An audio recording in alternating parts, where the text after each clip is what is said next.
Sleep and gut health రిలేటెడ్గా ఏమైనా link ఉందా? ఎంత ఇంపార్టెంట్ రోల్ ప్లే చేస్తుంది నిద్ర on gut health? So sleep కూడా ఒక హెల్దీ లైఫ్ స్టైల్లో చాలా ఇంపార్టెంట్ కాంపోనెంట్ నిద్ర అన్నది మన బాడీలో విపరీతమైన చాలా ఎఫెక్ట్స్ ఉంటుంది నిద్ర వల్ల. సో మీరు అలసిపోయిన బాడీ వల్ల రీఛార్జ్ అవుతుంది స్లీప్ టైంలో, రికవరీ. సో ఈ స్లీప్ అన్నది ఒక సర్కేడియన్ రిథమ్ అంటాం. సో అందులో పాటుగా సర్కేడియన్ రిథమ్స్ ప్రకారమే మీ హార్మోన్స్ కానీ మీ యాక్టివిటీ కానీ మీ డైజెస్టివ్ సిస్టమ్ కానీ రన్ అవుతూ ఉంటుంటుంది. సో ఈ స్లీప్ అన్నది ప్రాపర్గా ఏంటంటే, సో మనకి స్టమక్లో కూడా ఒక బయలాజికల్ క్లాక్ ఉంటుంది, సెంట్రల్ బ్రెయిన్లో ఇంకో బయలాజికల్ క్లాక్ ఉంటుంది. 2 క్లాక్స్ ఉంటాయి.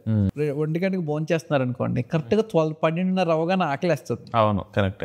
ఎవరు చెప్తున్నారు ఆకలేస్తుంది తినమని? కడుపులో ఉన్న బయలాజికల్ క్లాక్. దీన్ని కంట్రోల్ చేసేది సెంట్రల్ బ్రెయిన్లో ఉన్నది మెయిన్ రెగ్యులేటర్ సర్కేడియన్ రిథమ్. సడన్గా మీరు మొన్నటిదాకా మామూలు మార్నింగ్ వర్క్స్ చేశారు, సడన్గా నైట్ షిఫ్ట్స్ పడినాయి మీకు, రాత్రి అంతా నిద్ర ఉండదు కొత్తగా, మొత్తం ఈ హార్మోనల్ బ్యాలెన్స్ కావచ్చు, గట్ రిథమ్ అంతా డిస్టర్బ్ అవుద్ది.